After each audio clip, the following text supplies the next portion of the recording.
Will we put out an opinion poll?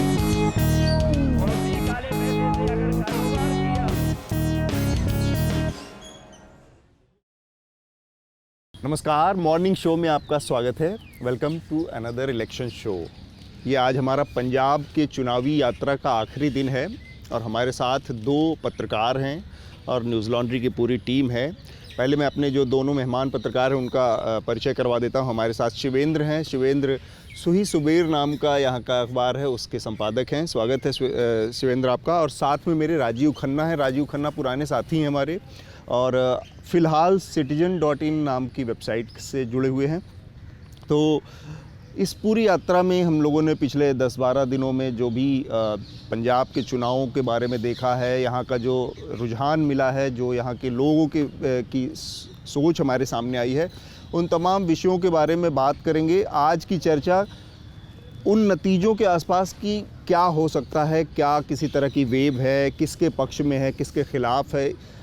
ये दोनों लोग भी, जो दोनों पत्रकार जुड़े, ये लोग भी यहाँ की यात्रा करते रहे पंजाब के अलग अलग हिस्सों में। इस दौरान हम लोगों ने भी की है। तो इस बातचीत का निष्कर्ष यही रहेगा कि किधर पंजाब जा रहा है, 10 तारीख को कहाँ किस ओर नतीजे जा सकते हैं। कोई एब्सोल्यूट फिगर देने की तरफ हम नहीं का समर्थन नहीं करते, क्योंकि हम हमेशा से इससे बचते हैं कि कोई नंबर या अटकलबाजियाँ लगाई जाए। लेकिन कुछ ऐसे सूत्र हैं, कुछ तार हैं जो कि पकड़ने की कोशिश करेंगे, जो कि पंजाब की जनता के दिमाग में चल रहा है। मनीषा, आई थिंक सबसे पहले तो ये लोग बहुत ट्रैवल करके आए हैं, घूमा है पंजाब, हमसे ज़्यादा घूमा है और हैं भी यहाँ से। तो फर्स्टली हमें आप डिफरेंट रीजन्स का थोड़ा फ्लेवर दीजिए कि क्या चल रहा है। ऑब्वियसली हमारे व्यूअर्स को उतना थोड़ा पता भी नहीं होगा कि एग्जैक्टली कितने रीजन्स में बटा हुआ है, बट आप थोड़ा सा हमें बताइए। घूमे आप भी है, हम दोनों आपका तजुर्बा है, जो तजुर्बा है, जो हमारा तजुर्बा है, वो साझा कर लेते हैं। पंजाब बेसिकली आपको पता है कि 3 इलाकों में माना जाता है मोटा मोटी, माझा, मालवा, दोआबा। मालवा सबसे बड़ा इलाका है, 69 सीट्स हैं। उसमें से थोड़ा पवात का एरिया आ जाता है जिसमें 11 सीट्स हैं। मालवा एरिया, वैसे मालवा शब्द है जो, वो मल्लव कबीले से बना था। मल्लव से वो मालवा हो गया। आमतौर पे इसकी फितरत रही है ये मल्लव एक कबीले का नाम था। हाँ, जैसे समुदाय का नाम था, उससे मालवा बन गया।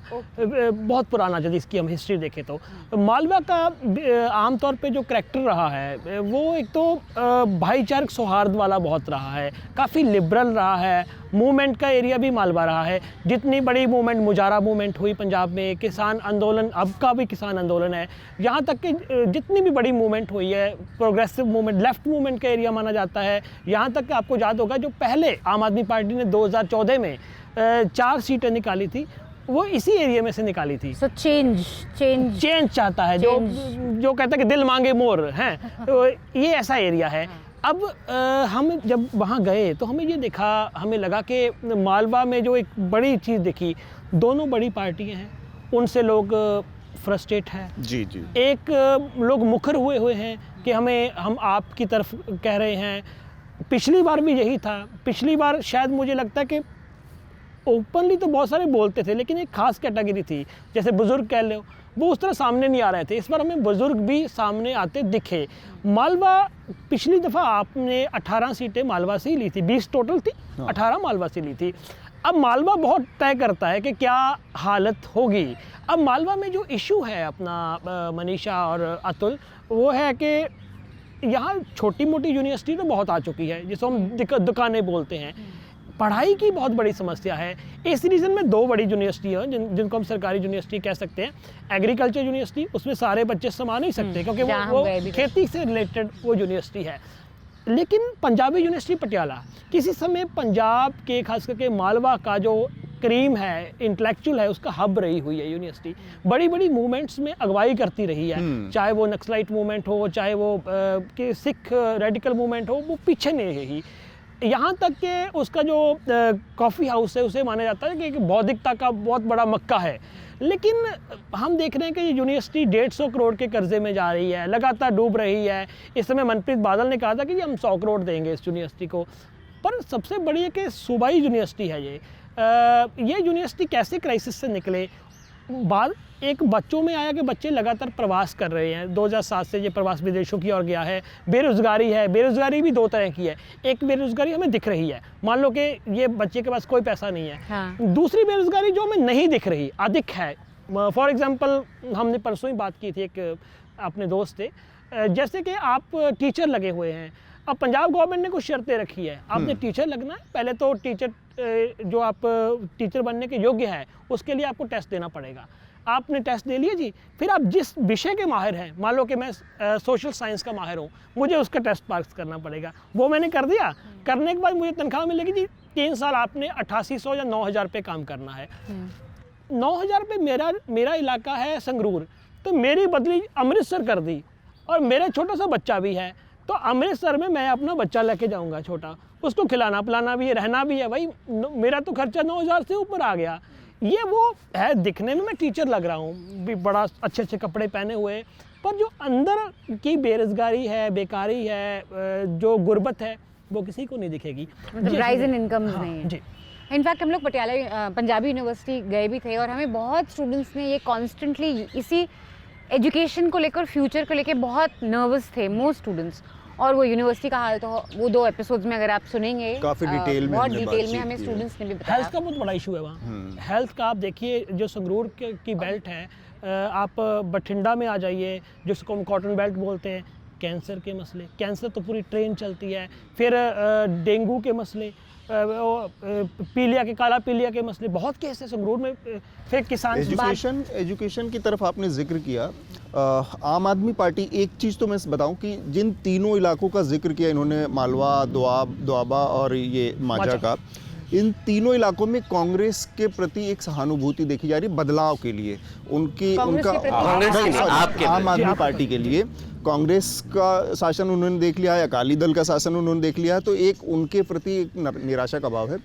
आपके लिए जो आकर्षण है उसमें जो सबसे बड़ी चीज़ है वो है दिल्ली मॉडल, और दिल्ली में भी एजुकेशन का और हेल्थ का जो मॉडल है आम आदमी पार्टी का। आपने इशारा किया कि एजुकेशन मालवा में बड़ी दिक्कत का मसला है, तो वो वही चीज़ है कि दिल्ली में जो लोग देख रहे हैं कि भाई शिक्षा का बहुत बड़ा बदलाव, जो प्राइमरी शिक्षा है या सरकारी शिक्षा का जो तंत्र है उसमें आम आदमी पार्टी ने जो बदलाव किया है, तो लोगों के अंदर एक उम्मीद है कि यहाँ पर भी उसी तरह से, जैसे मसलन कल मेरी बात हो रही थी मनीष सिसोदिया से, तो उनका ये कहना था कि वो बॉर्डर इलाके में जब घूम रहे थे तो वहाँ पर भी लोगों ने उनसे जो पहली चीज़ कही कि हमको यहाँ पर अच्छी शिक्षा चाहिए, क्योंकि हमारे इस इलाके में 100 किलोमीटर के अंदर में कोई यूनिवर्सिटी नहीं है। तो सबकी के आकर्षण का जो बहुत बड़ा एक कारण है वो है एजुकेशन का, जिसका जिक्र आप कर रहे हैं। थोड़ा सा और अगर इन इलाकों के बारे में डिटेल में बताएं, हम माझा में बैठे, माझा के इलाके के बारे में, माझा एंड दोआबा के बारे में थोड़ा सा अतुल भाई, थोड़ा सा इनकी बात को आगे ले जाता हूँ शिविंदर की। जब हम एजुकेशन की ही बात कर रहे हैं तो पंजाब की आज सबसे बड़ी ट्रेजेडी ये है कि जब आप बच्चा +2 कर लेता है तो वो कॉलेज में एडमिशन ना लेकर आईलेट सेंटर्स में जाता है। ये एक बड़ी मतलब ट्रैजिक फिगर है आपकी कि आप सिर्फ इमिग्रेशन के लिए देख रहे हैं। और जो हम बात करते हैं कि मतलब अमूमन जो आप मनीष सिसोदिया की बात किया वो बिल्कुल सही है कि जो सरहदी इलाके जो हैं वहाँ पर, मतलब मेरे भाई की पोस्टिंग थी वहाँ पर, वो एजुकेशन सेक्टर में ही काम करता है। तो मतलब अक्सर लोग उसके बाद सिर्फ इसलिए आते थे कि हम आपका सारा काम कर देंगे, आपका घर का काम कर देंगे, सब कुछ दे देंगे, आपको कमरा फ्री में दे देंगे रहने को, बस सिर्फ हमारे बच्चे को स्कूल तक, क्योंकि आप जाते हैं स्कूल तक ले जाइए, छोड़ दीजिए और वापस ले जाइए। ट्रांसपोर्टेशन यहाँ पर आज भी ऐसे इलाके हैं जहाँ पर जब बारिशें होती हैं तो आपको नाव में बैठ के टीचर को दूसरी तरफ जाना पड़ता है। वाओ। या वो बच्चे हैं जो जिनके पास मतलब जो टाइम पे स्कूल पहुंच ही नहीं पाते। क्यों? क्योंकि वो एक बस आती है और वो बस टाइम की नहीं पहुंचती है वहाँ पर। मतलब वो बच्चा बोलता है कि भाई मैं टाइम पे नहीं आ सकता। इन स्थितियों में, और ये पॉलिटिशियंस खास तौर पे अब हम बात करें तो ये वो इलाका है जहाँ पर बादल परिवार रिप्रेजेंट करता रहा है और वायदे होते रहे कि कैलिफोर्निया बनाएंगे, वो चीज़ है। ठीक है ना। तो अब हम दोआबा की तरफ आते हैं। दोआबा इस चुनाव में, जैसा कि आपने कहा, हम फिगर्स की तरफ नहीं जा रहे कौन क्या कर रहा है। दोआबा बहुत एक इंटरेस्टिंग फाइट दे रहा है, मतलब एक इंटरेस्टिंग रिजल्ट शो कर सकता है क्योंकि क्लोज निट फाइट्स है वहाँ पर। और दोआबा का आपको थोड़ा सा मैं हिस्टोरिकल पर्सपेक्टिव भी देता हूँ और वैसे भी देता हूँ। दोआबा जो है यहाँ का एक तो दलित स्ट्रॉन्ग होल्ड है। जहाँ पंजाब में प्रतिशत जो है 32% दलित है, दोआबा में ये एवरेज 38 पहुँचता है और कुछ पॉकेट्स में 45 तक पहुँचता है, 55 तक भी चला जाता है। तो वहाँ पे चन्नी फैक्टर के बारे में बताता हूँ आपको क्या है उसमें। पर आप देखिए कि जिस तरह की पॉलिटिक्स या जो नैरेटिव हम सुनते हैं कि पहला नैरेटिव कांग्रेस ने सेट किया कि हमने एक दलित सीएम बना दिया, तो जो पंजाब से बाहर लोगों में एक मतलब वो गया, एक परसेप्शन गई कि नहीं चन्नी दलित बना दिया तो दलित कंसोलिडेट हो जाएंगे, पर वैसा नहीं है। दोआबा का जो दलित है वो, उसकी कुछ बड़े डिस्टिंक्ट ट्रेट्स हैं जो इंडिया में आपको कहीं नहीं दिखते। पहला ये है कि वो एक मोनोलिथ नहीं है। उस दलित में रविदासी है, हिंदू दलित, रामदासी है, सिख दलित, मतलब जो वो एक कम्युनिटी है, ठीक है। फिर वाल्मीकि आते हैं, फिर आपके कबीरपंथी आते हैं। तो ये पूरा एक स्प्लिट है और ये कभी एक तरफ वोट नहीं करता, क्योंकि इनकी अपने इंटरेस्ट्स भी क्लैश करते हैं एक लेवल पे जाके कम्युनिटीज़ के। अच्छा, दूसरी खासियत जो दोआबा के दलित की है, ये इकोनॉमिकली कंपैरेटिवली वेल ऑफ है। रीज़न, बहुत सारे दलित जो है एमिग्रेट किया है यहाँ से, ठीक है। सो मनी कमिंग बैक होम कह लीजिए या जो भी है। तीसरी चीज़ जो है, ये जो दलित है इसकी सोशल एक्सेप्टेंस भी है, क्योंकि इकोनॉमिक पावर है तो सोशल एक्सेप्टेंस भी है। तो आपको वैसी ही वो नहीं दिखेगी इसमें, आपको जो डिस्पैरिटीज हम देखते हैं बाकी जगह पे, या जिस तरह की हम बिल्कुल सेग्रीगेशन देखते हैं, वो नहीं दिखती। एक्सेप्टेबिलिटी है, ठीक है, ये मतलब आराम से। और शायद इसी वजह से आप दोआबा में जो खासतौर पे पंजाबी गाने आते हैं, उसमें दे सेलिब्रेट देयर कि अपना चमार आइडेंटिटी है, तो गिनी माही जो है, गिनी माही, बाकी भी हैं सिंगर्स, मतलब दे सेलिब्रेटेड। और मतलब गाने मतलब होंगे असले तो डेंजरस चमार, मतलब असले से भी डेंजरस चमार होते हैं, तो सेलिब्रेट दैट माचो इमेज और वो सब जो है ना उसका। अब दोआबा में सबसे बड़ा क्वेश्चन जो कल मैं प्रूव कर रहा था कि भाई क्या वजह है कि पंजाब का दोआबा मतलब जो होता है दो नदी के बीच का क्षेत्र, ठीक है ना। तो दोआबा में मैं कल ये क्वेश्चन कर रहा था सबसे कि भाई ये क्यों है कि दोआबा में दलित कंसंट्रेशन इतनी हाई है, बाकी जगह क्यों नहीं हो पाई। ऑब्वियस है कि दलित ठीक है हर जगह होते हैं, पर कंसंट्रेशन इतनी हाई कैसे चलेगी यहाँ पर। तो उसका एक बहुत इंटरेस्टिंग रीज़न जो आया वो ये था कि पोस्ट इंडिपेंडेंस, मतलब एक तो पहले ही कम्युनिटी थी वहाँ पर, इंडिपेंडेंस हुआ, पार्टीशन हुआ, मुस्लिम्स गए। अब क्या हुआ कि जो सियालकोट और लायलपुर के जो स्पोर्ट्स इंडस्ट्री थी, ओनर्स और वर्कर्स जो दलित थे, क्योंकि लेदर बॉल्स एंड ऑल वो सब काम है, वो जलंधर शिफ्ट कर गए, तो वो इंडस्ट्री यहाँ पर आई। दूसरा फिर ऐसा होता है कि जब किसी कम्युनिटी को लगता है, जब आप ऐसे टर्मोइल में आप निकलते हैं, तो आपको लगता है कि हमारी ही कम्युनिटी एक जगह पे थोड़ा रह रही है, लाइवलीहुड ऑप्शंस हैं और ऑब्वियस सोशल सिक्योरिटी भी है, तो फिर लोग उधर मूव करते हैं। तो शायद इस वजह से एक कंसंट्रेशन यहाँ पर हुई। ये तो हुई, हाँ। आते हैं क्विकली एंड देन हम न्यूज़पेपर। तो Newspapers tell us a little bit about माझा।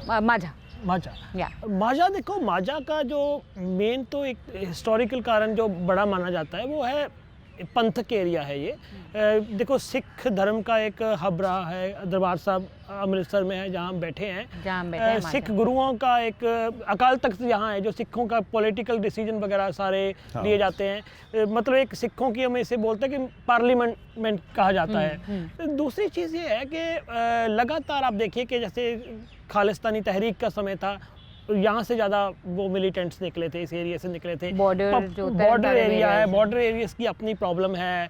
अच्छा, खासकर ड्रग वगैरह का कारण तो है, पर जो अंदर से ड्रग आता है उस पर चर्चा कम होती है, बॉर्डर वाले पे ज़्यादा हो जाती है। इसके सिवा जो पंथक मुद्दे हैं, आपको हमने जैसे मालवा एरिया में हम गए, वहाँ हमें पंथक मुद्दे थे, हालांकि बरगाड़ी मामला मालवा में भी हुआ था, लेकिन अब वो सारे दबे हुए दिखाई दे रहे थे, क्योंकि मेन मुद्दे जो लोगों के अपने निजी मुद्दे हैं, बेरोजगारी का, शिक्षा का वगैरह, वो हावी थे। बेअदबी का इशू आपको वहाँ दिखा? मतलब बहुत कम कंसर्न था ये। दो कारण है, पर बहुत कम है। वो कैसे कि एक तो पॉलिटिकल पार्टीज ने तो ये इसका काम तमाम कर दिया, लेकिन अब लोगों पे इतना तो है भी भाई 5 साल ये रहे, मुद्दा आया नहीं, लेकिन मेन मुद्दे हैं जो उनकी रोज़ाना ज़िंदगी के मुद्दे वो हावी है। लेकिन आपको यहाँ बेअदबी का मुद्दा दिख जाएगा, खास करके तरन तारण बेल्ट में आपको दिख जाएगा।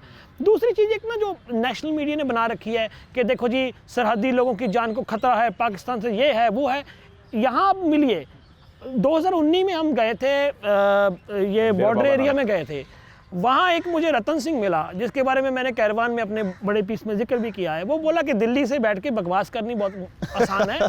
भाई उधर मेरा पिताजी जाते थे, मेला लगता था दूसरी तरफ करतारपुर वाली साइड पे, तो अभी भी मुझे याद है वो रोने लगी है ऊंची ऊंची। वो मेरे भाई रहते हैं, तुम मेरा खून निकाल के देख लो, उसका खून निकाल के देख लो, बताओ खून का रंग कौन सा है। मतलब ये फिल्मी डायलॉग नहीं था, वो बोले कि वो हमारे पंजाबी भाई है, जंग लगेगी तो नुकसान पंजाब को होगा, चाहे उस पंजाब को चाहे ये पंजाब को। मतलब ये आवाज़ पंजाब की है, ये आवाज़ पूरे हिंदुस्तान से अलग है। एक इंटरेस्टिंग चीज़ बीच में मैं जोड़ूँ, जो शिविंदर शायद ना बोल पाए, वो 2019 का चुनाव था और मज़े की बात ये थी, लोगों का ये कहना था कि ये करतारपुर कॉरिडोर जो खुला है अगर ये इमरान खान भी यहाँ से चुनाव लड़े तो हम उनको जिताएंगे। और ये सेंटिमेंट था देखने वाला वहाँ पर, एक बहुत इंटरेस्टिंग। न्यूज़पेपर ले लेते हैं। मुझे एक्चुअली एक सवाल पूछना था कि आपने दोनों ने भी एक्चुअली बेरोजगारी के बारे में बात किया कि एक तो इमिग्रेशन का इशू हो जाता है, उसकी वजह से आइलेट्स लेके लोग चले जाते हैं। एक्चुअली मैं भी काफ़ी लोगों से मिला, मतलब हमने एक्चुअली थोड़ा सा सर्वे ही किया मिनी, कि हम जिससे भी मिलते थे यंग लोगों से बाहर जाने के सवाल थे कि आप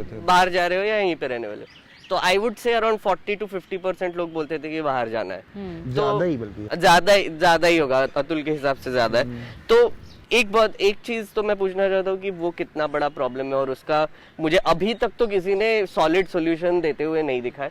सब बोल रहे हैं कि नहीं हम इंसेंटिवाइज करेंगे इंडस्ट्री को, इंडस्ट्रीज आ जाएंगे, बट किसी ने ये नहीं बताया कि कौन सी इंडस्ट्री अट्रैक्ट करेंगे और कहाँ पे करेंगे, ये 3 रीजन्स में से। और दूसरी चीज एक थी, मैं बस दर्शकों को बताना चाहूंगा कि एक बड़ी एड आई है सड्डा चन्नी सड्डा सीएम, उसमें अगर आप देखोगे तो एक बड़ा प्रॉमिस यहाँ पे मनरेगा को लेकर है। अब यहाँ पे कहा जा रहा है कि wages to be increase to 350 और work days to be increase to 150। अब मैं ऑडियंस को बता दूं कि यहाँ पे ऑन एन एवरेज पंजाब में 30 दिन का काम मिलता है, तो एक 150 का तो छोड़ ही दो, 100 दिन तो मिलता ही नहीं है। और average income, annual income MNREGA से 9,000 रुपए होता है, बस 9,000 रुपए। और as a comparative figure, annual figure, और अगर आप कंपैरेटिव फिगर ले ले, अगर त्रिपुरा वगैरह का ले ले तो वहां तक 18,000 19,000 तक जाता है। तो आप सोच सकते हो कि यहाँ पे मनरेगा की हालत कितनी कम है, कितनी खराब है, और ये अनएम्प्लॉयमेंट और रूरल डिस्ट्रेस की तरफ एक इशारा भी करती है। मैं इसका मतलब क्या काफ़ी समय से मैं इन दोनों इश्यूज़ को थोड़ा स्टडी करने की कोशिश कर रहा हूँ। दूसरा तो आपने जवाब दे ही दिया है कि मनरेगा के वर्क डेज बहुत कम है, एम्प्लॉयमेंट बहुत कम है, तो मतलब ये वायदे कुछ मायना रखते नहीं है इसमें, ये बड़ी बड़ी बातें हैं। और ख़ासतौर पे मालवा में जब हम बात करते हैं इकोनॉमिस्ट से और फार्म एक्सपर्ट से, तो वो चीज़ें बताते हैं। जब आप बात करते हैं कि ये इमिग्रेशन कैसे रुक सकता है, तो आप अगर ये मतलब जो सुलझे हुए इकोनॉमिस्ट्स हैं उनसे आप बात कीजिए, क्योंकि देखिए यहाँ पर आप बॉर्डर एरिया है तो उस तरह की इंडस्ट्रियलाइजेशन आप देख नहीं सकते, ठीक है। दूसरी चीज़ जो है पॉलिटिकल कल्चर यहाँ का रहा है, मतलब वो ऊपर से वायदे होते हैं पर एक मतलब इंडस्ट्रियलिस्ट यहाँ आते वो डरता है कि ये पॉलिटिकल पार्टीज़ कितना एक्सट्रैक्ट करेंगी उससे हर नाम पे। मतलब आप सिंगल विंडो की बात होगी, बाकी चीज़ें होंगी, पर वो पॉलिटिकल हर जगह ये होता है कि भाई हमारा हिस्सा, हमको क्या, वो जो है तो आने से डरता है वहाँ पर। तो इसलिए इक्की दुक्की पॉकेट्स रह गई हैं यहाँ पर इंडस्ट्री की।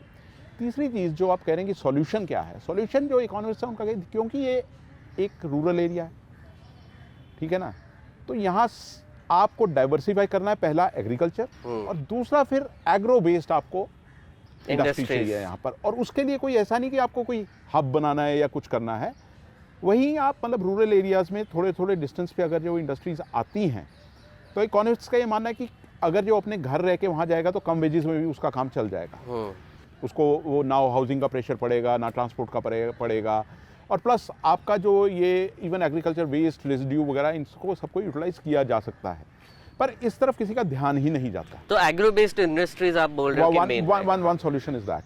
दूसरा है क्रॉप का डाइवर्सिफिकेशन। अब है क्या कि ये ग्रीन रेवोल्यूशन के समय से जो एक ट्रैप में फंस गया है यहाँ फार्मर, जो कि मतलब अगर आप इसको लार्जर कंटेक्स्ट में इवन ये फार्म मूवमेंट के साथ जोड़िए आप उसे, अब आप कहते हैं कि डाइवर्सिफाई करो। अब मुझे पता है कि मुझे एमएसपी केवल वीट और पैडी पे मिल रहा है, आज मैं क्यों फ्रूट लगाऊं जब मेरे को गारंटी नहीं कि कुछ वापस मिलेगा। आप अगर जो उस पर एमएसपी अनाउंस करते हैं, सपोज किन्नों पे, अंगूर पे, किसी चीज़ पे, तो हो सकता है मैं चले जाऊँ कि ठीक है मेरा प्रोड्यूस है, मुझे ये एमएसपी मिलेगा।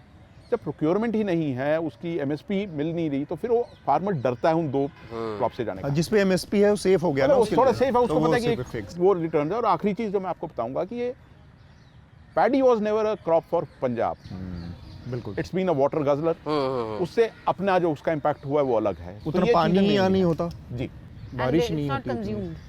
पर ये चीज़ काफ़ी लोगों में जागरूकता है इसके बारे में। एक नरेगा वाला इशू था बड़ा कमाल का, आपने कहा था भी नरेगा में जो बहुत कम है। मुझे याद है कि 2009 में मैंने एक पंजाबी ट्रिब्यून में आर्टिकल लिखा था, तो मेरे पास जो तथ्य थे वो ये थे कि पंजाब सबसे पीछे था मनरेगा में नौकरी देने में। तो टोटली 200 कुछ बंदों को नौकरी मिली थी, जो उनके कार्ड बने थे वो और भी कम थे। तो मैंने प्रकाश सिंह बादल से भी ये सवाल किया था 2009 में, वो मुख्यमंत्री थे, कि जी जो मनरेगा के मामले में पंजाब की हालत इतनी बुरी क्यों है। तो प्रकाश सिंह बादल का सीधा जवाब था कि पंजाब में मनरेगा की कोई ज़रूरत नहीं है, या वो यूपी बिहार में ज़रूरत है। तो फिर उसके बाद 2010 में सेंटर का एक फंड आया मनरेगा के लिए, तो पंजाब गवर्नमेंट ऐसी गवर्नमेंट थी जिसने कहा था कि इसमें जी कट लगा दिया जाए, पंजाब को इसकी ज़रूरत नहीं है उस फंड में। तो अब क्या बदला? कुछ नहीं बदला आपके सामने। अब तो ये नहीं, पर अब ये बोल रहे कि प्रॉमिसेस कर दे रहे, बट यहाँ पे बेसिकली मेनली उनका एजेंडा यही है कि मनरेगा अभी भी अट्रैक्टिव है। शायद लोग देख के ये और भी मतलब अनएम्प्लॉयमेंट का एक थोड़ा सा सेफ्टी नेट सा बन जाएगा। लेट्स कम थोड़ा टू सा अजीत। हाँ, एक बार इस न्यूज़पेपर्स के बारे में बात कर लें और फिर थोड़ा सा पॉलिटिक्स, मतलब एजुकेशन एक महत्वपूर्ण हिस्सा हो गया, थोड़ा सा नेताओं के बारे में बात करेंगे, है ना। एक बार अजीत आपके पास है, गुरुमुखी का, मोस्ट पॉपुलर बड़ा वेल रेड न्यूज़पेपर। इश्तिहार आप देख रहे हो चन्नी का, बिल्कुल जो इन्होंने इंग्लिश में दिखाया है वही वाला ये पंजाबी में है। पंजाबी का सबसे बड़ा अखबार है। पंजाब की सियासत को जो पंजाब के अखबार बहुत प्रभावित करते रहे हैं, चाहे वो कोई भी दौर हो, मतलब किसकी गवर्नमेंट आनी है किसकी नहीं, वो अखबारों के हाथ में रहता था। 2012 तक ये बात रही है। अब सोशल मीडिया का दौर आ गया, लेकिन अखबारों का वर्चस्व अभी भी है। जैसे अजीत है, मैं मोटा तौर पे 85 अखबार है पंजाबी में, 85 अखबार है जो रजिस्टर्ड अखबार है, लगभग डेली है, छोटे मोटे भी है, उसमें मोहल्ले के अखबार भी है के 85। तो इसमें से 7-8 थोड़े बड़े अखबार है जिसमें थोड़ा नाम है, लेकिन इनका स्वभाव क्या है ये नोट करने वाला है। जैसे अजीत है, अजीत में पहली खबर आपको दिखेगी मोदी जी की, सरकार बना दो पंजाबियों को बुलंदियां ते पहुंचाना मेरी जिम्मेवारी। ये वादा तो उन्होंने 2014 में भी किया था। ये खबर ट्रिब्यून ने भी लगाई है, हमारे पास ट्रिब्यून नहीं है आज, वो फ्रंट पेज की खबर है, पर अजीत ने इसको काफ़ी महत्व दिया हुआ है। जो मनमोहन सिंह की खबर है, मनमोहन सिंह ने अपना भाषण में कहा था कि उन्होंने मोदी के ऊपर ही अटैक ट्रिब्यून किया में वो है। फ्रंट पेज की खबर है, लेकिन अजीत ने इसको बिल्कुल अंदर दूसरे सफ़े में लगा रखा है। तो हम अजीत जो प्रो अकाली माना जाता है, प्रो का अकाली अखबार है। यहाँ तक अब हम इसका स्वभाव देखेंगे एडिटोरियल में। ये पंजाब प्रस्त कहता रहा है अपने आप को, भी हम पंजाब के लिए ये करेंगे वो करेंगे, लेकिन जब पंजाब के इशू की बात आती है तो बिल्कुल दबा हुआ दिखाई दे रहा है। अब इसकी जो संपादकी आती है, जैसे आप संपादकी के नीचे नाम देख रहे हो जी, बरजिंदर सिंह हमदर्द। जब ये नाम लिखा आएगा बरजिंदर सिंह हमदर्द, तो मान के चलिए बहुत दबीसी, आपका गला किसी ने घोट लिया तो ये ऐसी संपादकी लगेगी। एक फिर इसी संपादकी के नीचे नाम नहीं आएगा। अच्छा, ऐसा भी होता है कि कभी नाम नहीं नाम आता। नहीं तो आता। आज नाम आया है? आज नाम आया तभी आया है कि नहीं आया? हाँ। और ये टाइटल क्या है इस टाइटल है इसका महामारी ते चोणा, बस कोरोना और चुनाव उसका जिक्र होगा। अच्छा, महामारी के बीच में चुनाव आ रहे हैं जो, और ये 2 दिन पहले है, 2 दिन एक दिन पहले है पोलिंग से। ये वही होगा भी हमें ऐसा होना चाहिए ऐसा होना चाहिए। तो तो ये अभी भी प्रो अकालीज है? प्रो अकाली से, पर सेंटर से बिगाड़ना नहीं चाहते। अच्छा, हाँ, तो बीच में कांग्रेस तो छूट गई। पंजाब में एक कहावत है कि अद्धी तेरी में मुलाजे दारा अद्धी यहाँ गरीब जट दी। अच्छा, इसका मतलब क्या हुआ? बड़ा औखा है तो आधी तो मैं तुम्हारी हूँ, आधी उस गरीब जट की भी हूँ, दोनों से ही दोस्ती है, फ्रेंडशिप है। तो ये अजीत की पॉलिसी है। बहुत देसी है, थोड़ा सा मतलब एंटी वुमेन टाइप भी है जो हो सकता है, लेकिन गांव में इस तरह के ही जेंडर बायस्ड मैं उसके लिए माफ़ी मांगता हूँ कि मैं खुद इस तरह की फितरत का नहीं, पर पंजाब में मुहावरे बोला। फिर आ जाता है सेकंड जगबानी, हमारे पास नहीं है जगबानी अखबार। हाँ। जगबानी अखबार ने देखो, जब टेररिज्म का दौर था, इन दोनों अखबारों ने रज के गंद पाया। एक ने सिखों को भड़काया, एक ने हिंदुओं को भड़काया, पंजाबियों को भड़काया। तो जगबानी पंजाब केसरी ग्रुप का अखबार है, और हिंदू पंजाबी है उनको भड़काने का काम करता रहा है ये। इसमें 2 ढंग से चलता है जी अखबार जी।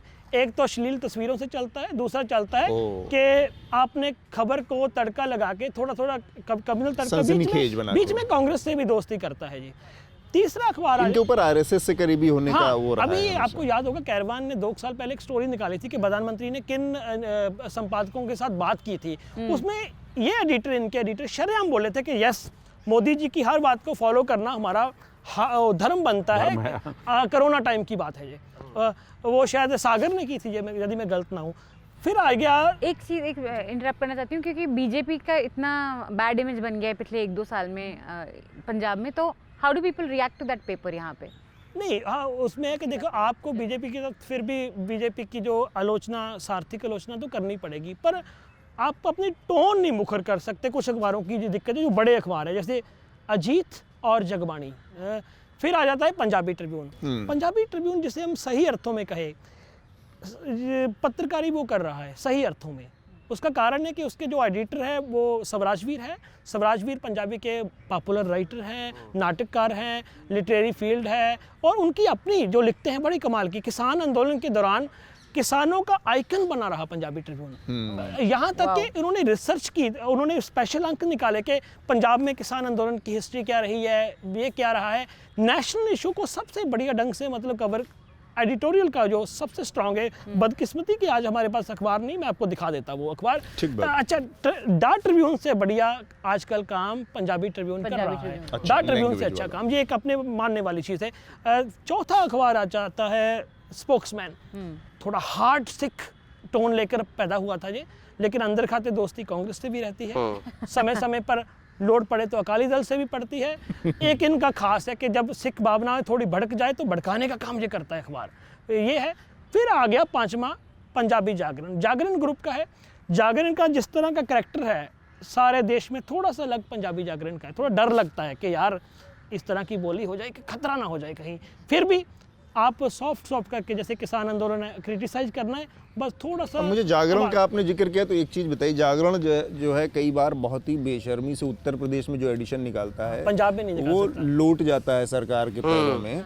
क्या यहाँ पर, और उसने किसान आंदोलन के दौरान किसान आंदोलन को सही गलत अपनी जगह है, लेकिन उसको डिस्क्रेडिट करने के लिए बहुत बारी फेक न्यूज़ तक का सहारा लिया यूपी में। तो यहाँ पर क्या रवैया है? लाइक मेजर हेडलाइंस भी जागरण फ्रंट पेज में बहुत मिसलीडिंग हिंदी में तो करता रहा है। यहाँ का क्या रहा है? पंजाबी वाला जो जागरण अखबार है उसको देखना पड़ता है कि मेरी ऑडियंस कौन सी है। मेरी ऑडियंस पंजाबी है, इसलिए किसान एंटी किसान कोई खबर लगी, मतलब एंटी किसान मतलब आप समझ रहे हो कि जिसमें उनका अपना सारा कुछ चलेगा, तो साथ में थोड़ी सॉफ्ट सी लगानी पड़ेगी किसी किसान यूनियन के नेता की भी देखो जी कि राज्यपाल जी कह रहा है, दर्शन पॉल जी कह रहा है वगैरह, क्योंकि वो पंजाब है, उसको पता है। उसकी संपादकी भी आप हिंदी वाले की संपादकी देख लीजिए, पंजाबी वाले की थोड़ी सी, चाहे बीजेपी की पक्ष में लिखनी भी हो आप, उसने थोड़ा सा ना सॉफ्ट होकर लिखना। फार्मर्स मिल के बात कर ले, दिक्कत ना आ जाए यार कोई, दिक्कत ना आ जाए। इसको दो तरीके से एक्सप्लेन कर सकते हैं कि जो बहुत उस तरह के लोगों को डेमोक्रेटिक लोग कहेंगे ये तो लोकतंत्र है भाई, जागरण के अंदर की वो दो तरह की चीज़ों को अकोमोडेट कर रहा है। जो लोग थोड़ा सा सिनिकल व्यू वाले होंगे वो कहेंगे हिपोक्रेसी है जागरण की। तो नहीं, पर मैं कहूंगा कि वो ऑडियंस देख के पेपर बेच रहे हैं और ऐड बेचना इसलिए कर रहे हैं, बिजनेस कर रहे हैं। फिर आ गया, क्योंकि दो अखबार अहम रह ना जाए मुझे लगता है कि फिर आ गया देश सेवक अखबार। देश सेवक बेसिकली सीपीएम का अखबार था, communist party of India Marxist का।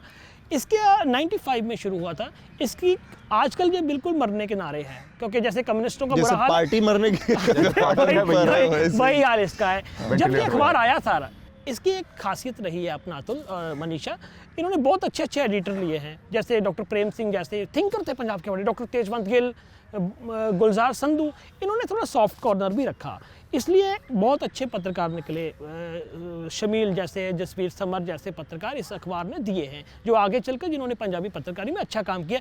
एक टाइम ऐसा आ गया था, डेरा सिरसा की चिट्ठी है जो सबसे पहले इस अखबार ने छापी थी।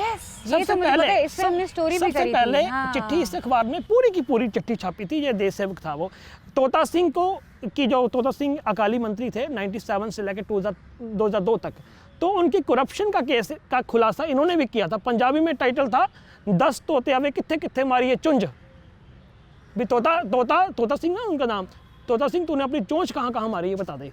तो एक बात मेरे को क्लियर कर लीजिए, इन्हीं के पेपर में अटैक भी हुआ था वो जर्नलिस्ट पे, जिन्होंने नहीं, वो छत्रपति था, वो सिरसा बेस्ड था, लोकल था, लेकिन इन पे भी अटैक हुआ था, पर उस ढंग से नहीं हुआ था। उनका अपना अखबार था, और सबसे पहले चिट्ठी इन्हें नहीं छापी। फिर आ गया नवा जमाना, जिसकी आप सुकीरत को मिलके आया। सुकीरत वाली मैंने इंटरव्यू सुनी थी, वो सीपीआई का है, वो सीपीआई का है, लेकिन सभी लेफ्ट गिरोह है, उनको स्पेस देता है।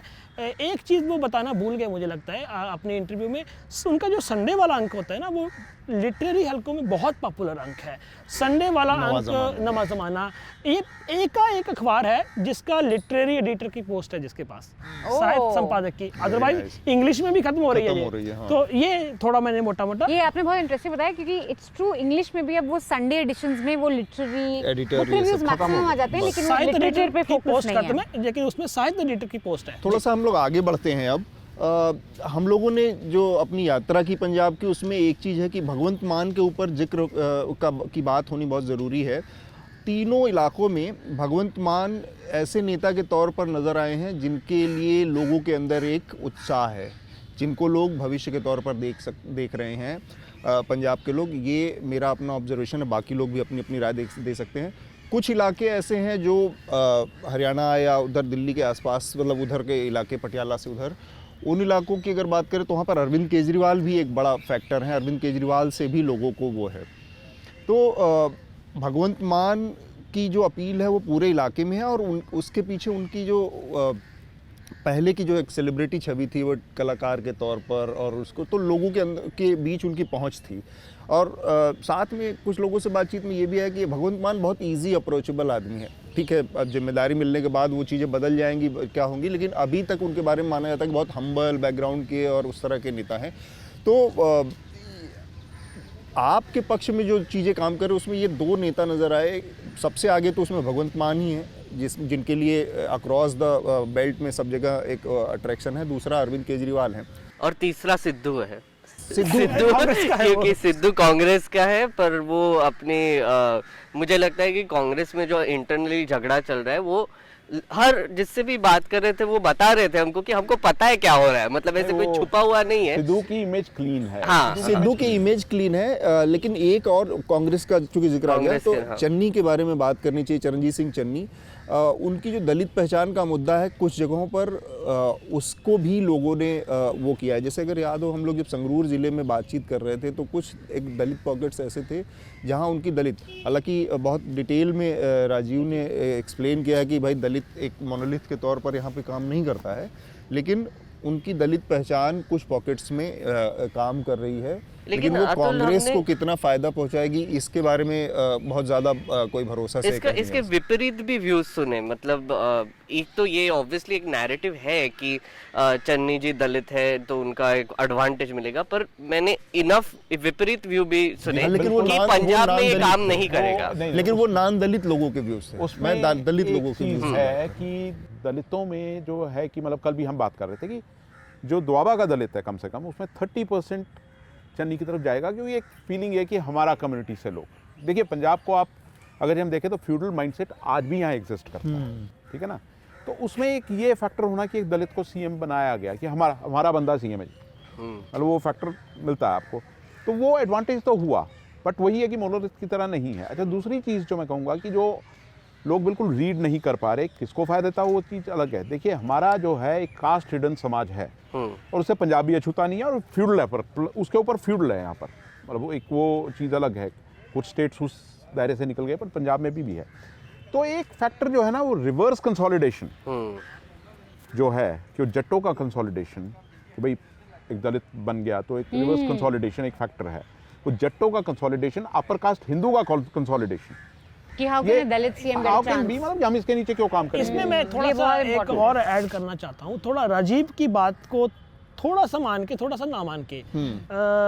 देखो, पहली बात तो मालवा, माझा और दोआबा तीनों के दलित का स्वभाव बखरा है, अलग है। जो राजीव ने बोला, मालवा में ही अकाली दल की एक नेता है जो वाल्मीकि समाज से हैं, जिसे मजहबी सिख के बोलते हैं, हाँ। वो ये प्रचार कर रही है चन्नी तो रविदासियों का है, हमारा थोड़ी ना है। मतलब जातों के अंदर भी एक कंट्राडिक्शन है। जैसे कि 39 सब कास्ट है पंजाब में दलितों की, 39 सब कास्ट में अंदर खाते युद्ध चलता रहा है। यहाँ तक कि जो वाल्मीकि है, वाल्मीकि दो है, एक तो वाल्मीकि हिंदू हो गया, एक हो गया रामदास मजहबी सिख हो गया, उनमें भी अंदर खाते कंट्राडिक्शन है, उनके अपने जो हित टकरा रहे हैं। अब सबसे बड़ा यह सवाल है कि इनकी जो पॉलिटिकल हस्ती है, रविदासिया, रामदासिया वगैरह वगैरह, कॉन्स्टिट्यूशनल हस्ती है ऐसी। अब सबसे बड़ा सवाल ये है कि क्या ये अपनी पॉलिटिकल हस्ती को अलग रखकर अपनी कॉन्स्टिट्यूशनल हस्ती को कबूल करके वो चन्नी को नेता मानेगा कि नहीं, जहाँ बड़ी दिक्कत है। दूसरी बात है कि अब जो जट है, जट्टों से ज़्यादा मुझे लगता है कि जो पंजाब का हिंदू है वो विरोध करेगा, यार ये दलित बंदा कैसे ऊपर आ गया। हालांकि जट्टों में मैंने दो अलग अलग तरह के व्यू देखे हैं, राजीव वाला भी देखा है, लेकिन उसके उल्ट जाति से कोई फ़र्क नहीं पड़ता, यार ये बंदा अच्छा है कि नहीं अच्छा, ये क्योंकि ये पंजाब यूपी बिहार से थोड़ा अलग है इसकी फितरत, ये चीज़ है। अच्छा, इनके इशू अलग है दलितों के। मालवा में क्या इशू है, जो खेती वाली ज़मीन है उसमें एक खास हिस्सा होता है दलितों का, उसके लिए स्ट्रगल चलता है मालवा में, बहुत बड़ा स्ट्रगल। यहाँ दुआबा में आ गया, राजीव ने बहुत बता दिया, मैं दोबारा वो नहीं करूँगा, लेकिन पहचान का मुद्दा एक बड़ा मुद्दा है। फिर आगे माचा में दलितों का इशू ये है कि पहचान का थोड़ा मुद्दा भी है। जो क्रिश्चियन दलित हैं, जहाँ आप जाओगे भी वहाँ उनकी कब्रिस्तानों का मुद्दा बहुत बड़ा मुद्दा है। कन्वर्जन एक इशू है। बहुत से क्रिश्चियन डिनोमिनेशंस जो है ना, वो बिल्कुल स्प्राउट किए हैं। एक छोटा सा सवाल था, इसी पे छोटा सा ही सवाल था कि कास्ट सेंसस का कितना डिमांड है यहाँ पे, क्योंकि हमने देखा यूपी और अदर स्टेट्स में ये एक्चुअली एक बहुत बड़ा डिमांड है जो रीजनल पार्टीज कर रही है। तो यहाँ पे आपको सुनाई देता है कि कास्ट सेंसस की जरूरत है या पॉलिटिकल क्लास में कोई है इसका रेजोनेंस? इतना ज्यादा नहीं है। आई थिंक तो ये बहुत इंटरेस्टिंग है ना, क्योंकि 32% अगर हम बार बार ये फिगर दोहराते हैं कि 32% पॉपुलेशन जो, पर उसमें जैसा कि मैंने पहले कहा ना आपको कि जो मतलब स्थितियां वैसी नहीं है जिस तरह देश के बाकी हिस्सों में। इसका एक कारण भी है, देखिए पंजाब में काशीराम पैदा हुआ, अंबेडकर आए थे, जालंधर में आए थे, इस कारण एक दो आपको मंदिर भी मिल जाएंगे, बहुत स्टैचूज भी देखे और यहीं मिल जाएगा। यहाँ सामने स्टैचू है। पर कारण क्या है? एक तो दलितों को कोई भी ऐसी धਿਰ नहीं मिली, पार्टी नहीं मिली जो उनकी फाइट करती है, उनकी लड़ाई, उसके मसले उठाती है। उल्टा क्या रहा है, हम कम्युनिस्टों को गाली निकालते हैं, बट कम्युनिस्टों ने बहुत सारे दलितों के मसलों को एड्रेस किया है। फॉर एग्जांपल उनकी ज़मीन वाला मसला कौन उठा रहे हैं? Liberation new democracy type party उठा रही है, हालांकि सीपीएम नहीं उठा रही। इसी तरह यहाँ जालंधर में उनके कुछ मसले वो उठा रहे हैं। यहाँ प्रॉब्लम क्या है कि जो दलित है ना, दलित अलग अलग विचारधारा में बट गया है। यहाँ जब दोआबा में अकाली आए, उन्होंने कुछ चेहरे दिए दलितों के, तो वो वोट दलितों को गया, खास करके जो रविदासिया वोट चला गया, रामदासिया वोट चला गया, रविदासिया कांग्रेस में। फिर कांग्रेस आई, कांग्रेस ने कुछ चेहरे दिए। जब बसपा थोड़ा झुकाव हुआ, एक बार हुआ, लेकिन यहाँ का दलित विचारधारक तौर पे बटा हुआ है, उसमें लेफ्ट सेंट्रल या उसमें बट चुका है। ये एक बड़ा कारण। आई थिंक एक क्विकली हम डेरों पे जरूर थोड़ी सी चर्चा करते हैं। सब जानना चाहते हैं भाई डेरा सच्चा सौदा किसके साथ करेगा सौदा। तो किसका ये बड़ा वो है कि बहुत इन्फ्लुएंस होता है डेरा का, तो व्हाट इज योर अंडरस्टैंडिंग? पहले तो यार ये मानना जरूरी है, हमें देखना जरूरी है कि जो डेरों का कितना प्रभाव रह गया है। 2007 की बात थी, उस समय तो डेरा ने खुल के कह दिया यार कांग्रेस को वोट दे दो। कांग्रेस को वोट दे दी तो कांग्रेस की इज्जत बच गई, सत्ता में नहीं आई, 46 सीट्स ले ली कैप्टन अमरिंदर सिंह ने। उसके बाद अकाली दल ने उसको सबक सिखाया, वो सारा कुछ चला जो उसका बाईकाट करने का वगैरह वगैरह, ये सब करके अकाली दल ने उसको अपने नीचे लगा लिया। तो क्या हुआ, 9 की इलेक्शन आई, हरसिमरत कौर को वहाँ से जिताया डेरे वालों ने। 12 में भी हुआ। अब डेरा में 17 के बाद डेरा में एक तो सिरसा में उतना प्रभाव नहीं रहा, जिसको बड़ा डेरा माना जाता है। उनका मानना कि 55 सीटों पे हमारा प्रभाव है, लेकिन कुछ जानकार कहते हैं कि नहीं ये 55 नहीं, जब 35 पे है। पर मैं ना एक डेरे से जुड़े ही एक बहुत सियासी अहदे पे बैठा हुआ बंदा है, उनका कहना था भाई साहब बात ये है कि हमारा इतना प्रभाव है, जब हम खुले तौर पे कहते हैं कि इसको वोट डालनी है, एक गांव में 100 बंदा है, हमारे कहने पे 35 से 35% कट है। बट ये ओवर एग्जैजरेटेड है। पर उसके 17 के बाद यार, लेकिन 30-35% भी अगर डेरे के अनुयायी जा रहे हैं किसी पक्ष में, तो वो अंतर तो पैदा करते हैं। लेकिन अगेन हमें जो खबरें मिल रही है, उन्होंने कुछ उम्मीदवारों को चुन लिया है, पूरी पार्टी की जगह कुछ उम्मीदवारों को। और कौन कौन सी पार्टी से उम्मीदवार हैं? आपको बता, हाँ वो है कि जैसे कि मान लो फॉर एग्जांपल जो हमारे सोर्स से खबरें मिल रही है, जो भदौड़ है, भदौड़ में वो चन्नी को सपोर्ट नहीं करेंगे, डेरे वाले। अच्छा, जो है मनप्रीत बादल बठिंडा शहरी से, उसको सपोर्ट करेंगे। और फिर आ गया आपका भगवंत मान को करेंगे। तो इसका फायदा हमें पता लगा है हमारे सोर्स से कि तो कैंडिडेट वाइज सपोर्ट देंगे आप कह रहे हैं। आपके पास तो ये सब बीजेपी जो लोग हल्ला चल रहा था बीजेपी का, ऐसा नहीं कोई भी। इस बीच में जो सबसे इम्पोर्टेंट चीज है डेरों की, जब हम बात करते हैं ना, तो पंजाब के कंटेक्स्ट में इतने डेरे हैं। 9000 बोल रहे थे ना, कितने मतलब कि कितने वो कहना कोई 7000 अलग है। उसका कारण है कि बहुत छोटे छोटे डेरे हैं। सबसे इंटरेस्टिंग चीज जो है इसमें, दो चीजें मैं आपको बताऊंगा कि पहली ये है कि डेरे में लोग जाते क्यों, डेरा कल्चर फ्लरिश क्यों किया यहाँ पर, बाकी स्टेट्स में क्यों नहीं कर पाया। और उसका सीधा सीधा कारण ये रहा है कि जहाँ पर स्टेट नहीं पहुँच पाया, वहाँ पर इन्होंने एक ऑलिव ब्रांच इन्होंने ऑफर की। और दूसरा मतलब इकोनॉमिक, सोशो इकोनॉमिक रीजंस रहे, कास्ट के रहे, बाकी चीज़ें रही, ये एक अलग इशू है एट लेंथ बात करने वाला। दूसरी चीज़ जो हम लोग मतलब जो नैरेटिव में ही नहीं आ रहा कि एक यहाँ पर एक संत समाज है जिसके अंदर काफ़ी सिखों के डेरे हैं। निर्मोही, उदासीन, ये सब हैं। इस समाज ने ओपन अभी सपोर्ट अकालियों को दी है, अब उसकी कोई जिक्र ही नहीं है। और ये डेरा सच्चा सौदा का बना वो जो नैरेटिव वैसे चलता है ना, तो ये चीज़ें बड़ी डिबेटेबल और बड़ी मतलब वैसे रहती हैं आपको कि भी कितना किसको जाएगा, क्या रहेगा। और तो राजीव जी एक चीज़ और, अब हम लोग चूँकि सबके बारे में, चन्नी के बारे में बात हो गई, मान के बारे में बात हो गई, मेजर स्टेक प्लेयर यहाँ पे जो स्टेक होल्डर हैं, अकालियों के बारे में बात नहीं। अकाली दल एक बड़ा हिस्सा है, तो आप दोनों लोग ये बताएं कि इस चुनाव के बाद अकालियों की क्या स्थिति होने वाली है, या वो कैसे? देखिए, अकाली दल को मतलब आप you can not write them of. ये वो पार्टी है जिसकी हिस्ट्री ही एजिटेशंस पे रही है, मूवमेंट्स, एजिटेशंस, चाहे वो मिलिटेंसी का दौर रहा हो, उससे पहले रहा हो। ये वो पार्टी है जिसने फेडरलिज्म के लिए बहुत बड़ी लड़ाई लड़ी है। वो बात अलग है कि 97 के बाद एक डायनेस्टिक पॉलिटिक्स की तरफ बढ़ गया, बादल परिवार आया या वैसे रहा, गुरचरण सिंह टोरा जैसे लीडर भी यहाँ रहे, मास्टर तारा सिंह भी इनमें ही रहे। तो मतलब इस तरह के लीडर्स रहे हैं पास्ट में। और ये प्रकाश सिंह बादल का भी एक रोल रहा है कि भाई फेडरल इश्यूज़ को उठाना, जो है पंजाब के इश्यूज़ को उठाना। और पंजाब की एक तासीर है, पंजाब अपना सीएम उस आदमी में देखना चाहता है कि जो प्राइम मिनिस्टर के सामने खड़ा हो, मतलब वो कोई एंटी नेशनल वाला वो चीज़ नहीं है, बट जो स्टेट के लिए बोले, सेंटर के सामने, तो पंजाब को वो लीडरशिप अच्छी लगती है बिल्कुल। अकाली दल जो है, अब you can not write them of, पहली चीज़, क्योंकि जो इनका वर्स्ट परफॉर्मेंस 2017 में भी था, तब भी इनका 25% जो अपना कार्डर वोट था वो इंटैक्ट था, कार्डर वोट इंटैक्ट था। ये पार्टी जो है ये अभी भी इट कैन स्प्रिंग सरप्राइजेस किसी पॉकेट में, मतलब वो पोटेंशियल है। अब क्लोज निट फाइट्स है ना, मल्टी कॉर्नर फाइट्स हैं, तो मार्जिन कम होंगे तो कौन क्या ले जाता है वो चीज़ अलग है, पर पार्टी का कार्डर इंटैक्ट है। पार्टी का जो अपना एक, और आप वैसे देखिए ये पार्टी, ये this was the first party जिसने कैंडिडेट्स अनाउंस किए, अलायंस अनाउंस किया। तीसरी चीज़, ये पार्टी जो है अपने इश्यूज़ को जो है वो ब्रॉडली लोगों तक ले जाती रही शुरू से ही, और इनका क्लैरिटी बहुत है। और इस पार्टी की खासियत बूथ मैनेजमेंट, और जो रोल आज हम बीजेपी का नेशनल लेवल पे देखते हैं, तोड़ फोड़ करना है, वो करना, उसमें मास्टरी है इस पार्टी। सुरेंद्र आप बताएं। लगभग राजीव से मिलता हुआ है। देखो, मैं सिर्फ दो ही बातें कहूँगा। एक तो हम जो कार्डर बेस्ड पार्टी होती है ना, उसको हम कम करके नहीं देख सकते, वो कितनी ही बुरी हालत में हो। पिछला तजुर्बा मैं भी बताता हूँ।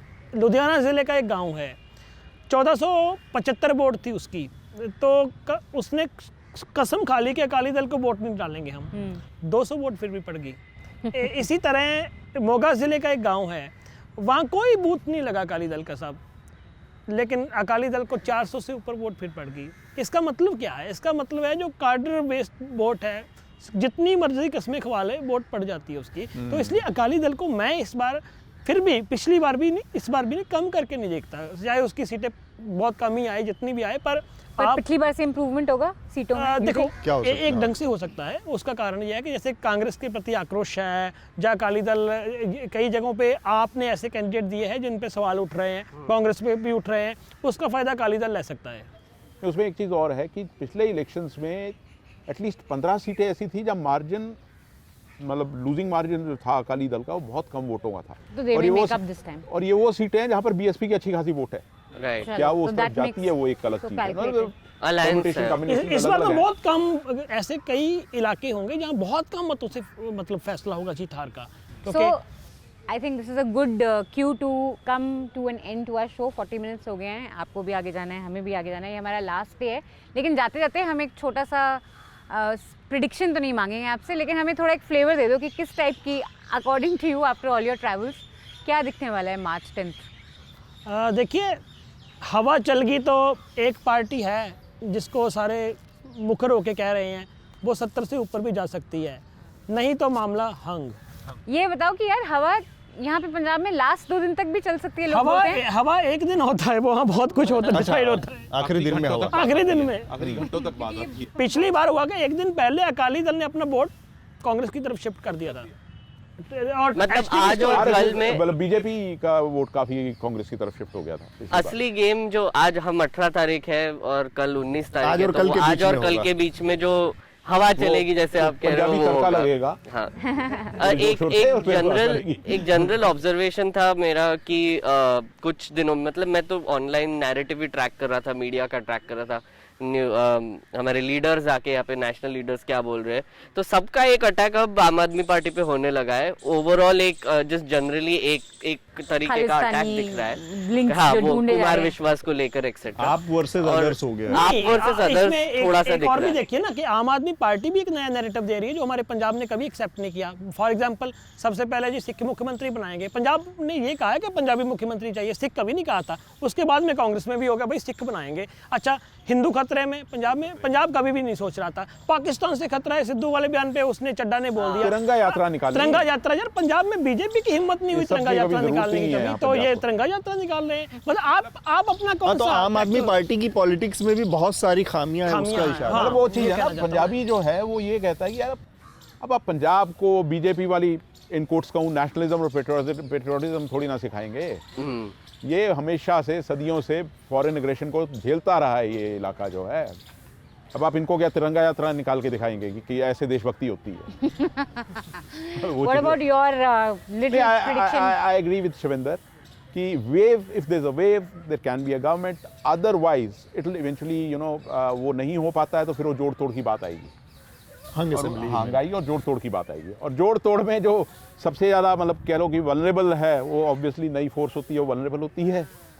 तो वो चीजें भी देखनी पैसों का पिटारा खुलेगा तो फिर खुलेगा, पता नहीं क्या वो होगा। पंजाब है भाई, This बहुत is बहुत so पिटारे sad. खुलेंगे। Like every state we have been to, this is one narrative. यार इलेक्शंस का रिजल्ट कुछ भी हो जाए, पैसों का पिटारा जब खुलेगा तब पता नहीं क्या होगा। यहाँ लोगों में यार एक चीज और भी है, खासतौर पे जब आपके लिए हम बात करते हैं ना लोगों से जाके कि भाई आपका नैरेटिव चल रहा है, ऐसे चल रहा है, नहीं चल तो रहा है, जीत भी सकते हैं, पर ये दोनों जो पुराने हैं ना, इनको नए फोर्स को आने नहीं देते जल्दी। So let's see what happens.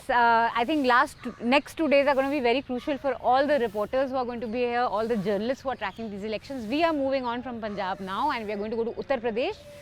So there's still some stuff that's going to come out of Punjab. We have done some little docu-series on the drug problem here. तो वो हम आपको दिखाएंगे अगले हफ्ते तक. Hopefully you would appreciate that. Keep watching another election show. Next we'll see you in Uttar Pradesh. सब देख लिया, अब ये देखिए. The subscription model is something that keeps News Laundry afloat, but we need hundreds of thousands of people to completely transform the news ecosystem. So you pay for news, so it serves you. So click on the link with this video, subscribe to News Laundry and pay to keep news free.